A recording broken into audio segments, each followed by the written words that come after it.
Bonjour Caroline Langlade, nous sommes très heureux de vous recevoir aujourd'hui à Télérama parce que vous publiez Sortie de secours chez Robert Laffont. Et ce livre, c'est pour vous l'occasion de raconter pour la première fois, dans le détail, votre soirée au Bataclan le 13 novembre 2015. Au bout de quelques pages, vous expliquez dans le livre que Jesse, le chanteur du groupe, annonce une grande surprise. Et donc aussi, quand à 21h34, vous entendez des bruits de pétards, pas d'inquiétude, mieux vous trouvez que la chorégraphie avec tous ces gens qui se couchent dans la fosse est vraiment remarquable. Vous applaudissez. Oui, alors je sais que ça peut choquer, ça peut être surprenant, mais il faut vraiment comprendre que à cet instant-là, mon cerveau essaye de trouver quelque chose auquel chercher une référence. Et pour moi, on n'est pas du tout en train de vivre un acte de terrorisme. Déjà, je ne vois pas ce qui se passe en bas, parce que le balcon, en fait, me bouche la vue sur l'entrée du Bataclan, là où sont les tireurs. Et donc, du coup, mon cerveau se raccroche à ce qu'il connaît, c'est-à-dire un flash mob. Et je vois ces gens tomber les uns sur les autres et je me dis, mais c'est incroyable, il y avait cette surprise qui était prévue et je n'étais pas au courant. Et je trouve ça très beau parce qu'on voit tous ces corps qui sont balayés très doucement, en fait, et qui tombent les uns sur les autres. Et puis, j'entends que ces bruits de pétards, en fait, continuent. Et puis, petit à petit, un des tireurs avance. Et là, je comprends qu'en fait, on n'est pas du tout en train de vivre un moment artistique, on est en train de vivre une tuerie, quoi. Oui, donc je plaisantais un petit peu en parlant de ces moments de légèreté, mais effectivement, quelques minutes après ces moments que vous venez de décrire, démarre la prise d'otage, effectivement ce moment de sauvagerie absolue. Vous, avec votre compagnon et une quarantaine de personnes, vous retrouvez enfermés dans une loge, une petite loge, un espace dans lequel vous éteignez la lumière. Il est bloqué par un frigo et un canapé, je crois. Et là démarre pendant de longues heures la prise d'otage.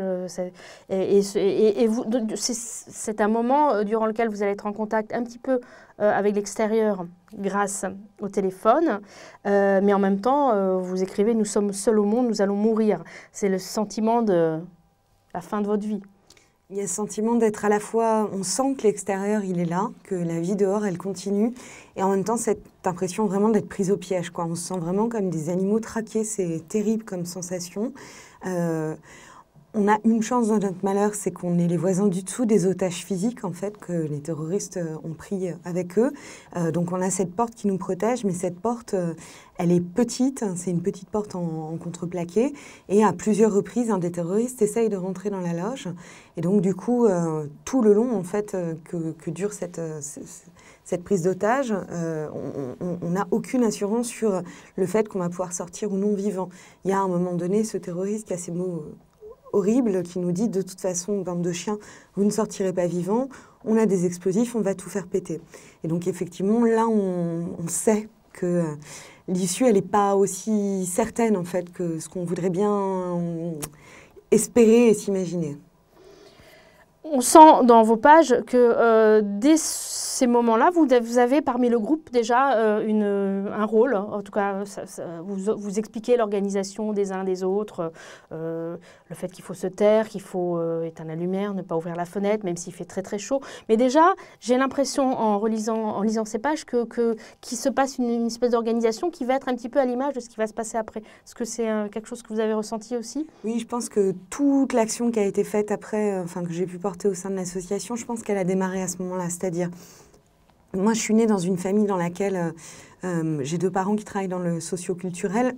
J'ai des grands-parents qui ont été très investis, très engagés, pareil, dans l'humanitaire, dans le social. On m'a toujours appris que ensemble, on est plus fort. Et c'est vraiment ça, en fait, ce soir-là, qui, moi, m'a porté. Je me suis dit, tant qu'on est tous ensemble, on est plus fort parce qu'on est plus nombreux contre ces deux bêtes furieuses. Enfin, on n'avait pas le nombre exact à ce moment-là, mais en l'occurrence, il en restait deux quand a démarré la prise d'otage. Mais donc, je me disais, si on arrive à former vraiment un esprit de groupe et qu'on a cette cohésion de groupe qui nous tient jusqu'à la fin, on a une petite chance supplémentaire de potentiellement réussir à s'en sortir.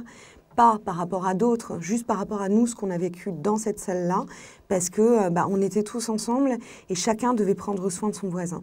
Et c'est vraiment ce qui s'est reproduit après dans l'association. Nous, on a toujours veillé avec Maureen Roussel, la cofondatrice de l'association, celle grâce à qui l'association a vu le jour.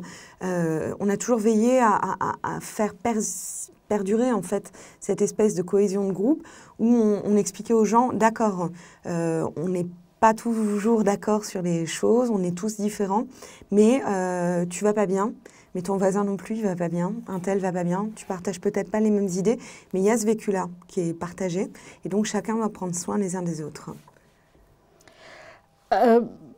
Là je brûle un peu les étapes, mais effectivement, là, voilà, il y a tout ce récit que vous livrez pour la première fois. Est-ce que je peux vous demander pourquoi, finalement, vous avez eu besoin de ce temps-là? Parce que je sais que vous êtes peu exprimé sur, en tout cas dans les médias, sur cette fameuse nuit, alors que d'autres l'ont fait précédemment, des tas de gens autour de vous. Pourquoi il fallait ce temps-là avant d'arriver à écrire ou faire un film ou raconter cette nuit-là? Moi, j'ai jamais voulu en parler avant, pour une raison, c'est que je représentais une association et qu'il n'y a pas un Bataclan, il y a 1500 Bataclans, il n'y a pas un 13 novembre, il y en a 2800, 3000. Voilà, il y a des terrasses, il y a le Stade de France, il y a tout un tas d'histoires de vécus qui sont très différents et très propres à chacun. Donc pour moi, ce que j'avais vécu n'était pas important au point de le mettre en avant par rapport au récit de quelqu'un d'autre. Après, pour ce livre-là, j'en ai parlé, j'ai fait le choix d'en parler pour la première fois, parce que ce sur quoi je me bats depuis maintenant 2 ans au sein de l'association, c'est vraiment la reconnaissance du traumatisme et de tout l'impact que peut avoir le traumatisme sur la vie quotidienne. Or, si à un moment donné, j'explique aux gens qu'on a vécu un traumatisme, mais que je leur explique pas la teneur de ce traumatisme, à quel point ça a été violent, les gens ne peuvent pas comprendre. Donc j'ai accepté de sortir un petit peu de ma pudeur aussi, parce que je pense qu'il y a beaucoup de pudeur là-dessus, de sortir de ma pudeur, d'accepter de livrer un petit peu de ça. Je raconte pas tout, il y a des choses que je garderai pour moi et qui m'appartiennent, qui nous appartiennent. Mais voilà, c'était une façon aussi de permettre aux gens de un peu mieux entrevoir aussi tout ce qui s'est passé à cet instant T pour mieux comprendre tout ce qui a découlé derrière. Alors, justement, là, on va arriver un petit peu sur ce moment où la vie bascule, parce qu'avant, vous étiez réalisatrice dans les médias. À partir de ce moment-là, effectivement, voilà, votre vie personnelle bascule. Le livre raconte ce changement de vie radical. Et un mot entre dans votre vie, c'est effectivement celui de victime du terrorisme. Et un état, vous dites, je ne suis pas blessée, mais je suis perdue. Ça, je reprends vos mots. Qu'est-ce qui se passe alors? Voilà, comment on change du jour au lendemain pratiquement toute sa vie ou une partie de sa vie? En fait, ça s'impose à vous, c'est-à-dire d'un seul coup, il y a quelque chose qui s'est fracturé. Moi, j'appelle ça des fractures de l'âme, enfin, on en parle beaucoup entre nous, mais il y a vraiment cette fracture de l'âme, c'est-à-dire on a perdu à ce moment-là, à travers ce qu'on a vécu, à travers cette angoisse de mort imminente, tout ce qui fait l'essence de l'innocence, de la foi en l'autre, la foi en le fait que la vie va pouvoir continuer. Et c'est assez similaire de plein d'autres traumatismes, en fait. Je veux dire, je discute aussi, je suis devenue amie depuis avec des gens, par exemple, qui ont été victimes du Costa Concordia. Bon, au final, on se retrouve sur plein de choses. Mais donc, du coup, il y a cette fracture de l'âme parce qu'on se rend compte que du jour au lendemain, d'un seul coup, comme ça, tout peut basculer. On se rend compte aussi que l'homme a ce pouvoir de tuer l'autre, et ça, c'est extrêmement violent de le vivre. D'avoir un pouvoir de vie ou de mort sur sa propre vie, c'est rude. Mais donc, du coup, j'ai perdu la question. Non, tout bascule. C'est-à-dire qu'effectivement, vous aviez un métier, une vie déjà très riche, et tout à coup, c'est une autre vie qui s'ouvre. Même si tout s'anéantit pas, mais ça débouche sur une vie qui va d'ailleurs s'articuler autour d'un appel que vous lisez 15 jours après sur Internet. Et cet appel, c'est celui de Maureen sur Facebook, je crois le 1er décembre. Et vous lisez des mots dans lesquels, semble-t-il, vous reconnaissez. Cet appel, c'est tout simplement un cri pour s'entraider et surmonter la tragédie. Et qu'est-ce qui va se passer avec Maureen à partir de là? Avec Maureen, en fait, Maureen a eu le courage, moi j'appelle ça du courage, en tout cas ça l'est pour moi, de faire quelque chose que moi je n'arrivais pas à faire, c'est-à-dire sortir de mon anonymat pour créer du collectif autour d'elle. Et donc, elle a eu ce courage-là, elle est sortie de son histoire propre, de son anonymat pour retrouver des gens. Elle l'a fait d'abord pour son mari, qui recherchait la personne qui l'avait aidée ce soir-là, qui l'a retrouvée grâce à l'association. Et en fait, Maureen a ouvert une brèche. Donc moi, je l'ai rejoint dès le premier jour, dès le 1er décembre. Et je me rappelle lui avoir envoyé un message en lui disant « Est-ce que tu veux de l'aide ? Parce que je crois que tu viens de créer quelque chose qui va te dépasser, en fait. » J'avais déjà cette conscience que, voilà, il y avait beaucoup de gens. J'avais lu beaucoup sur les réseaux sociaux. Moi-même, je cherchais des gens. Donc, j'avais lu beaucoup de témoignages et je voyais que ce qui revenait énormément, c'était ce besoin de se retrouver. Ce besoin de se retrouver parce que, comme dit Maureen, et là-dessus, enfin, voilà, elle a des mots qui sont magnifiques. Elle dit on ne fera pas revenir à la vie ceux qui ont disparu, mais chaque personne vivante que je peux serrer dans mes bras, chaque personne vivante que je peux retrouver, c'est une victoire sur ces salopards. En fait, donc vous fondez l'association avec elle, ça va prendre quelques semaines. Là encore, votre livre révèle, on le sait, mais il le révèle dans le détail, que malheureusement, des hiérarchies vont se créer entre les victimes, entre les gens qui ont vécu ces événements.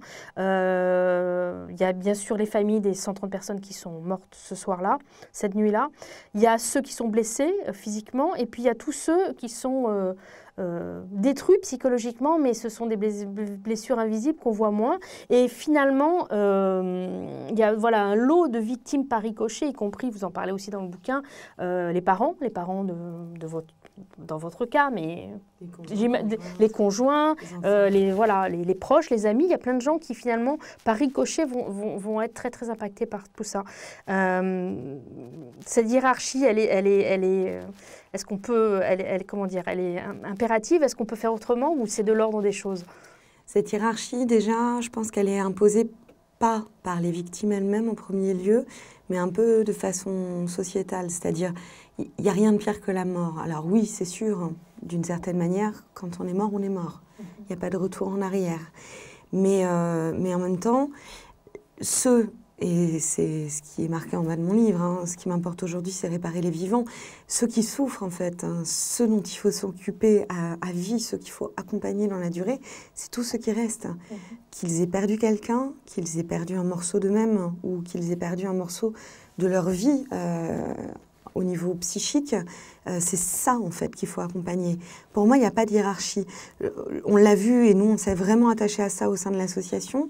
Et en fait, on le voit, et ça, sincèrement, je pense que c'est ma plus belle fierté, c'est de me rendre compte qu'aujourd'hui, on a 750 membres qui ne jugent pas les autres. C'est-à-dire, je ne lis pas « Oui, mais attends, mais moi, j'ai pris une balle, donc toi, tu n'as pas pris de balle, donc tu ne peux pas te permettre de dire. » Non. Chacun est bienveillant et chacun sait que c'est pas parce qu'on n'a pas perdu quelqu'un qu'on ne souffre pas. C'est pas parce qu'on n'a pas pris de balle qu'on n'est pas blessé physiquement. Et tout ça, en fait, chez nous, au sein de l'association Life for Paris, a vraiment été porté. Après, malheureusement, enfin voilà, je veux dire, c'est comme quelqu'un qui est malade, quand ça ne se voit pas physiquement, on vous dit « Ah, mais arrête, ça a l'air d'aller, t'as l'air en forme. » Puis en fait, le mal qui vous ronge, il ne se voit pas, mais il est là. Vous racontez quand même qu'il y a un climat quelquefois, et aussi avec le rôle des médias, les journalistes qui vous traquent, et puis des associations qui n'ont pas forcément toujours la même vision des choses dans le combat à mener. On va revenir au vôtre. Le combat, en tout cas vous, le vôtre, tel que vous le définissez, c'est vraiment l'urgence de la prise en charge de toutes les victimes, comme vous venez de l'expliquer. Donc celles qui sont, dont le trouble est visible, et puis toutes celles dont le trouble est invisible, et tout ce qui a tout ce qui a trait aussi au trouble, au stress post-traumatique. Et voilà, pas de distinguo entre les victimes. Alors comment on amorce ce combat? En fait, c'est un combat qu'on ne choisit pas. Je crois que c'est un combat qui s'impose un peu à vous. Enfin, moi, il s'est imposé à moi à travers ce que j'ai vu. Donc, je dis souvent que j'ai une grande famille de 750 personnes aujourd'hui, ce qui est un peu vrai. J'ai été en contact tous les jours, quotidiennement, avec l'ensemble des membres qui sont présents au sein de l'association. Je connais leur histoire, je connais le nom de leurs enfants, le nom de leurs parents, ce qu'ils font comme profession, quels sont les problèmes qu'ils traversent et compagnie. Et donc, très rapidement, en fait, il y a des choses qui ont commencé à revenir. Des gens qui ne dormaient pas. Et le fait de ne pas dormir déclarait des troubles.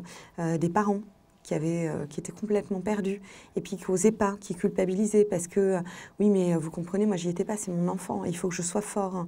Ou des conjoints-conjointes, des couples qui explosaient parce que l'un y était, l'autre pas. Et donc, il y avait cette espèce de contraste permanent en fait au sein de leur vie qui était très compliqué à gérer. Et donc, du coup, j'ai commencé à creuser un petit peu, puis on a rencontré des médecins avec lesquels on a monté des études, avec lesquels on a été réellement accompagnés, parce qu'il y a ce besoin aussi d'aller chercher des réponses, c'est-à-dire vous vous retrouvez face à quelque chose qui, pour moi, est un mur, qui vous tombe dessus, et puis, en fait, le mur, il est là, mais il y a peut-être un moyen de le contourner, mais vous avez tellement la tête dessus que vous ne savez pas trop ce que c'est, et puis ça tombe d'un coup.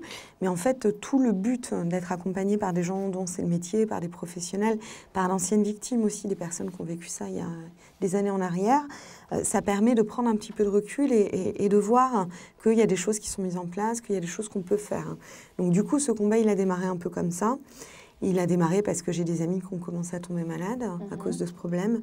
Il a démarré parce que ma mère a commencé à tomber malade aussi, mon père aussi, et puis moi-même.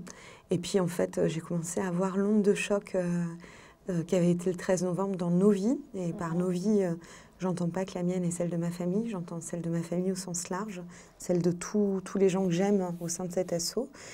Et puis on a perdu des membres. On a perdu 5 personnes en 2 ans. Et ça a été terrible. Ça a été terrible parce qu'on s'entend souvent dire « ça va, t'es en vie, donc arrête de te plaindre ». Et pourtant, il y a cette espèce d'épée de Damoclès qui est là en permanence au-dessus de notre tête. On sait qu'elle est là, on ne sait juste pas quand est-ce qu'elle va tomber, mais on a cette espèce de conscience permanente que c'est pas parce que ça ne nous a pas tués dans l'instant que ça ne peut pas encore nous tuer demain. Vous décrivez, c'est évidemment très troublant, parce que même si je sais tout ça, mais ce que vous racontez là. Vous racontez donc autour de tout ça, il y a aussi de ce travail, il y a aussi une grande famille et des rencontres qui là vont être porteuses. Je pense notamment, parce que vous lui consacrez quelques pages, à ce policier qui vous appelle un jour pour vous restituer votre veste. Alors la veste que vous portiez au Bataclan, que vous aviez dans la folie de cette soirée laissée, ou qu'elle était, je sais pas, elle était tombée, enfin, ou elle avait été arrachée. 1 an et demi ou 1 an plus tard, ce policier vous appelle et vous restitue cette veste. Et c'est à la fois une rencontre et le retour, vous récupérez un objet qui finalement a une force symbolique pour vous importante. En fait, je l'ai cherchée pendant 1 an, cette veste. Et puis, impossible. Pourquoi ? Parce que je crois que cette veste, elle symbolisait cette part de moi que j'ai laissée là-bas le soir du 13, et que j'étais persuadée qu'en retrouvant cette veste, j'allais retrouver la partie du puzzle que j'avais laissée. Bon, je vais pas vous cacher que non, que je suis très contente d'avoir cette veste, mais qu'elle ne m'a recomplétée en rien, en fait. C'est un morceau de tissu. Voilà, j'ai pas retrouvé ce que j'avais laissé là-bas, et je pense que ce que j'ai laissé là-bas est là-bas, et ça restera là-bas. Et le policier, lui, par contre ? Le policier, par contre, oui, donc il y a eu cette rencontre, en fait, qui s'est faite dans des... Enfin, voilà, j'ai voulu aider une copine qui était anglaise, qui n'arrivait pas à parler en français, lui ne parlant pas anglais, enfin, donc du coup, je me suis mise entre les deux. Et puis, je lui dis, bon, à tout hasard, ça fait 1 an et les brouettes que je cherche ma veste. Si jamais vous la retrouvez, il me dit, bon, je vais regarder. Et puis, il me rappelle 2 jours après, il me dit, en fait, j'ai votre veste. Elle a été mal orthographiée, mais j'ai fouillé et j'ai retrouvé. Et là, j'ai ce monsieur au téléphone et je me dis, voilà, ça fait 1 an et demi, enfin 1 an que tu cours après ce truc-là et ça y est. T'es prête, t'es pas prête, enfin c'est très... Donc je retourne au 36 pour la première fois depuis... Au 36 quai des Orfèvres. Vous aviez été entendu pour la première fois depuis le 19 novembre, date à laquelle j'ai porté plainte. Et donc du coup, c'est la 2e fois que je mettais les pieds au 36 quai des Orfèvres. Donc je me retrouve devant cette vieille bâtisse. On m'emmène à l'étage rencontrer le policier. Et le policier me restitue ma veste. Ma veste qui est propre, mais qui sent très très fort. Qui sent cette odeur qui est gravée vraiment dans ma mémoire et dans la mémoire de mon nez, qui a une mémoire à part entière. C'est ce mélange de poudre, de fureur, de peur et de sang, en fait. Et donc là, cette veste me fait comme un flashback terrible qui me revient à la figure. Et puis, ce que je raconte dans le livre, toute la scène est improbable, mais ça fait 2 ans que je vis des scènes totalement improbables. Je suis face à ce policier qui a l'air démuni, en fait, qui a l'air dépassé, mais parce que je crois que tout le monde est dépassé face à ça, parce que tout le monde essaye de faire du mieux qu'il peut. Et sincèrement, moi, j'ai vu des professionnels de santé, de sécurité, incroyables, donner toute leur énergie, toute leur humanité dans leur travail, au point d'y laisser des sacrées plumes. Et donc, je vois ce policier qui a l'air fatigué, qui a derrière lui des cartons qui portent les noms des terroristes, et ça n'a aucun sens, ce décor bizarre. Et il y a cette discussion avec ce policier qui me dit que oui, en fait, pour eux aussi, c'est vachement dur. Hein. Parce qu'en fait, ils sont là-dedans, dans cette horreur-là, en permanence. Et il me demande cette aide pour essayer de l'aider à restituer les affaires qui restent, en fait, aux personnes, à d'autres.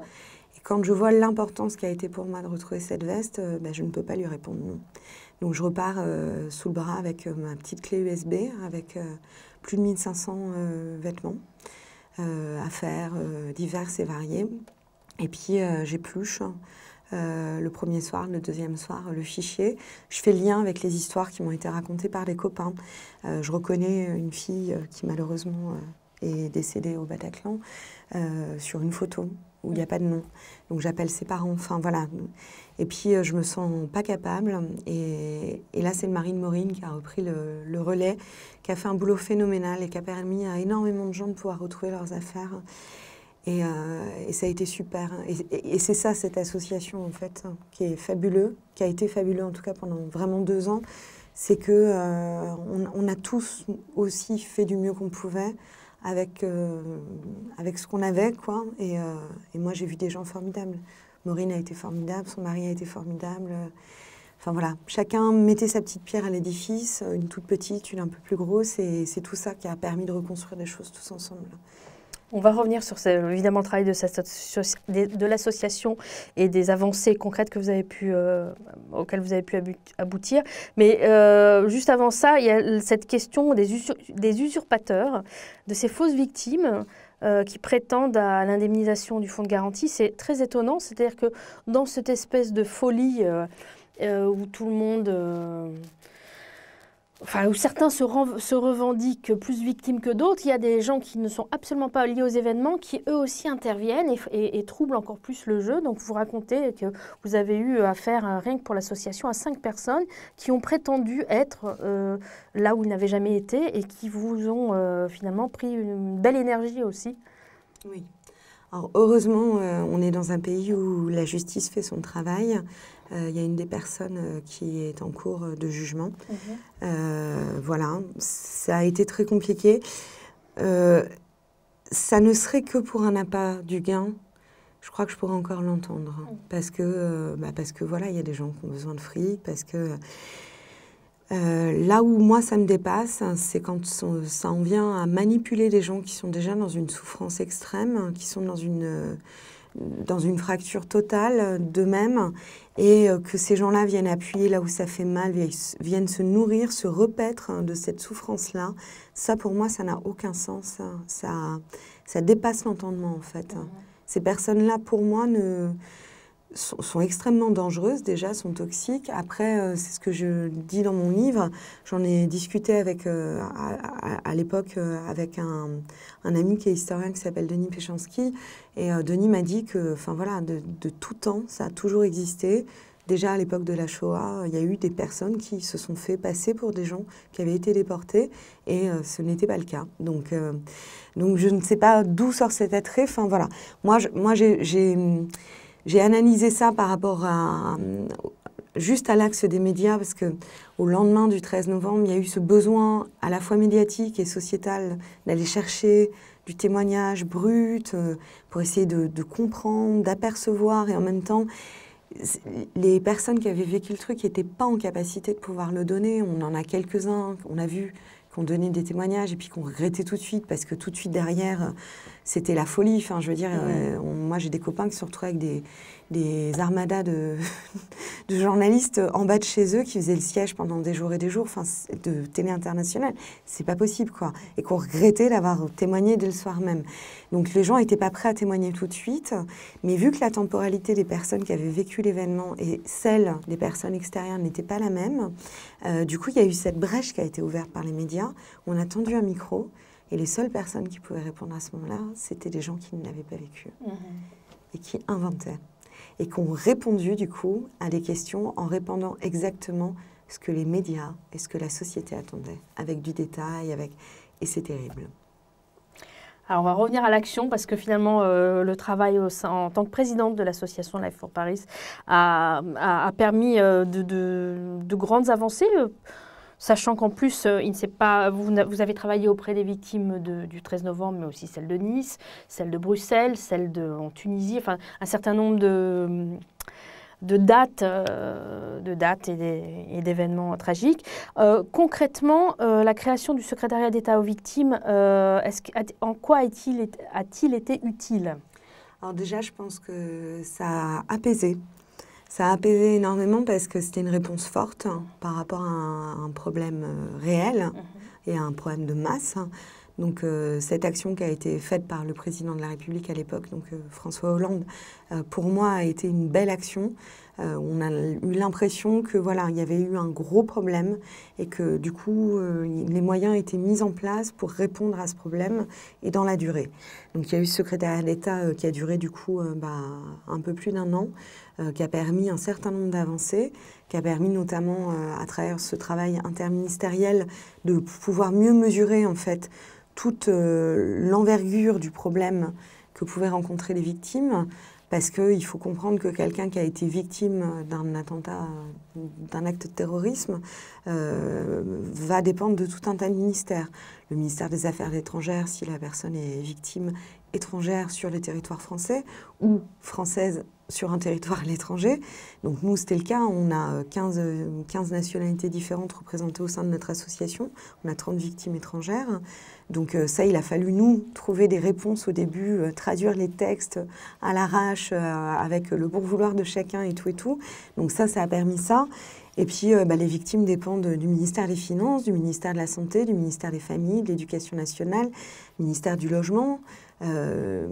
Enfin voilà, de tout un tas de ministères. Donc il y avait ce besoin d'être rassemblés autour d'une table, tous ensemble, pour prendre en charge en fait au mieux les personnes qui avaient été victimes et arriver à coordonner au mieux les différents organes étatiques pour ne pas faire perdre plus de temps aux personnes.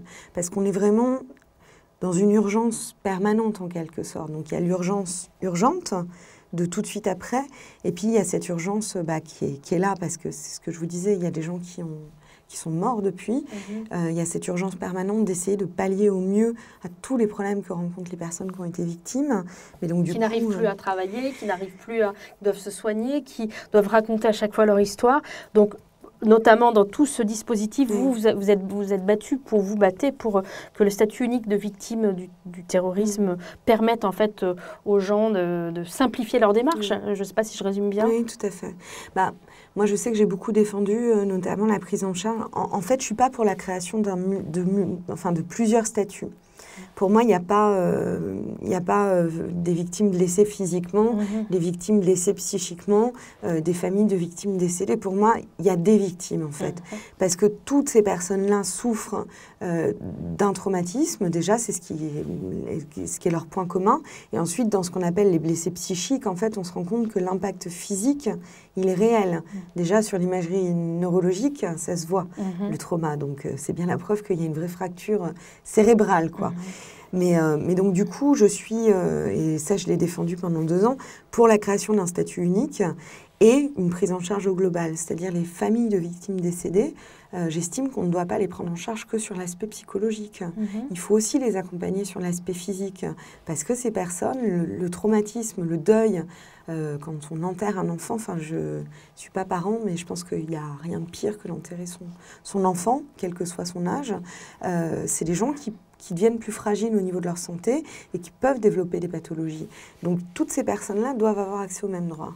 Aujourd'hui, ce n'est pas le cas, et c'est vraiment là-dessus qu'on a commencé à travailler. Après, c'est des mesures qui vont mettre du temps à se mettre en place, parce que pour ça, il faut qu'on puisse faire des recherches scientifiques, qu'on ait du recul sur les choses et compagnie. Et puis, il faut aussi qu'on ait la capacité de travailler main dans la main avec le gouvernement en place. Donc, alors qu'en est-il, puisque maintenant, depuis la suppression notamment de ce secrétariat d'État, est-ce que le dispositif actuel permet de continuer à faire du travail de qualité? Il y a une déléguée interministérielle qui a été nommée, donc voilà, que ce soit secrétaire d'État, secrétaire général, délégué interministériel, mais qui est raccrochée à la justice. Donc l'interministérialité me pose question en raccrochant à un ministère spécifique. Après, cette personne, elle a été nommée récemment, elle est arrivée en septembre, donc moi, j'ai pas suffisamment de recul pour pouvoir juger. Je juge sur des faits et des actes, donc je lui laisse quand même le temps d'arriver. Il y a beaucoup à faire, ça c'est sûr. Après, je pense qu'il faut bien avoir conscience que la réparation des personnes qui ont souffert d'un traumatisme aussi fort qu'un acte de terrorisme, ça ne se compte pas en quinquennat. C'est l'histoire d'une vie et c'est un peu le problème qu'on rencontre aujourd'hui. C'est vraiment quelque chose qui doit rester au cœur des préoccupations et au cœur des préoccupations quel que soit le gouvernement et au-delà de 5 ans. On ne doit pas avoir à tout recommencer à chaque fois et à souffrir de tout recommencer à chaque fois qu'on change de gouvernement. Ça, c'est... Et 2 dernières questions. En fait, vous êtes resté 2 ans à la tête de Life for Paris. Vous avez passé la main là, il y a 15 jours. Quels sont vos nouveaux projets? Est-ce que c'est un soulagement d'une part ou comment vous sentez-vous par rapport à cette passation? Et puis, vous allez vous tourner vers quoi maintenant? Ça a été très difficile à prendre comme décision. Il y a eu cette impression un peu d'abandonner. C'est pas simple. C'est pas simple quand on a pris tout son temps pour s'occuper des autres, de se dire qu'on va se faire passer un petit peu avant. Mais ma santé m'a rattrapée, ma vie privée m'a rattrapée aussi. J'ai la chance d'avoir un conjoint qui est extrêmement patient, mais je pense que la patience de chacun a des limites. Donc voilà, je ne veux pas attendre de l'avoir perdu pour me dire mince, j'aurais peut-être dû. Donc voilà, j'ai donné 2 ans de ma vie entière, du lundi au dimanche. Les vacances n'existaient pas, les soirées n'existaient pas, les week-ends n'existaient pas. Je l'ai fait de tout mon cœur et de toute mon âme. Je regrette aucune minute, même les plus difficiles. Ça m'a permis de me découvrir aussi. Ça m'a permis de rencontrer des gens formidables. Ça m'a permis d'être capable, de me rendre compte que j'étais capable. Il aura fallu que je manque de mourir, en fait, pour me donner le droit de vivre. Donc, c'est quand même assez fabuleux. Après, je pense que c'est bien aussi de passer le relais parce que au bout de 2 ans, on finit par prendre ses habitudes. On est dans sa zone de confort. Et quand on est dans sa zone de confort, on ne se bat plus avec les mêmes outils, plus avec la même force, plus avec la même hargne. Donc je pense que c'est bien que ce soit des nouveaux, des gens qui prennent le relais et qui arrivent de nouveau avec toute leur force et toute leur hargne pour défendre les gens qui sont au sein de l'association. Et alors ça, c'est plus anecdotique, mais j'ai cru remarquer plutôt, puisqu'on s'est déjà rencontrés, que vous tapez vos textes, et je crois que vous avez écrit ce bouquin sur votre téléphone portable. Moi, personnellement, ça me fascine, mais est-ce que vous avez réellement écrit ce livre sur le petit écran de votre iPhone? Oui, au grand désespoir de mon éditrice. Comment est-ce possible? Non, mon éditrice ne désespère pas, je la fais halluciner. Je crois que elle a beaucoup de respect pour moi par rapport à ça. Non, en fait, j'ai passé 2 ans à répondre à des messages de gens, à envoyer des SMS. Donc, j'ai une dextérité exceptionnelle au niveau de mes pouces. Et puis, ce téléphone, j'ai un lien particulier avec lui. Le soir du 13 novembre, c'était mon lien avec l'extérieur. C'était mon lien avec ma maman, mon papa, mon frère et ma sœur. C'était mon lien de cœur et mon lien de sang. C'est mon lien en permanence avec mon conjoint quand je ne suis pas là, quand je pars à droite, à gauche pour m'occuper de gens, pour défendre à des réunions. Et puis c'était pratique parce que c'est un livre que j'ai écrit entre 2 rendez-vous ministériels, dans un taxi, dans mon lit, dès que j'avais 2 minutes, que j'ai pris le temps et que j'ai aimé écrire, mais pour lequel j'ai pas eu beaucoup de temps, on va dire. Donc avoir mon téléphone, il y avait ce côté pratique. Et puis voilà, puis j'ai pas envie de vieillir, donc je suis contente d'être encore une geek à 31 ans. C'est bien. Merci beaucoup Caroline Anglade.